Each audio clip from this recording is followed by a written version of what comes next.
An investment in knowledge pays the best interest if you can do it. Hello everyone, this is Rajib. Today I will show you how to use when and while in English conversation. সহজে কিভাবে when এবং while ব্যবহার করে আমরা ইংরেজিতে sentence make করতে পারি তা জানতে হলে ভিডিওটি সম্পূর্ণ দেখুন এবং সাবস্ক্রাইব করুন।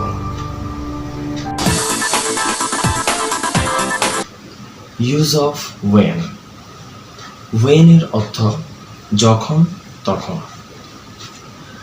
যখন একটি কাজ শেষ হয়ে গেছে তখন আরেকটি কাজ শুরু হবে, এই অবস্থায় when ব্যবহার করা হয়। অর্থাৎ একটি বাক্যে দুটি কাজ থাকবে। এক্সাম্পল, যখন আমি সেখানে পৌঁছাবো তখন তুমি আসবে।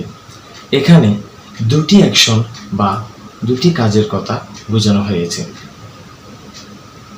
You will come when I will reach there.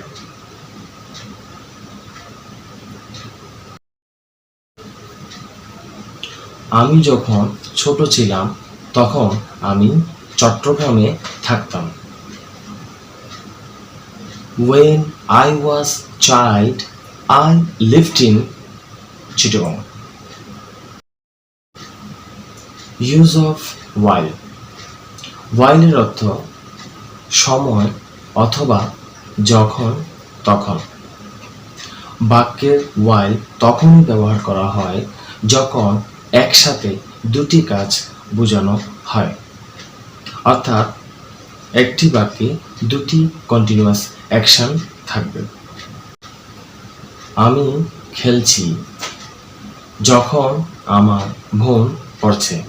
I am playing while my sister is reading. Now we can see the difference between when and while. Let's see. He called me dash. I was in Chittagong. Mobile was ringing. I was reading in my house. Okay, just look. What will be the best answer? Fill in the gap. Well, এক নং বাক্যটিতে একই সময়ে দুটি কাজ হয়েছে বোঝায়, তাই এখানে when বসবে। দুই নং বাক্যটিতে একই সময়ে দুটি কাজ হচ্ছে বোঝায়, সুতরাং দুই নং বাক্যটিতে while বসবে।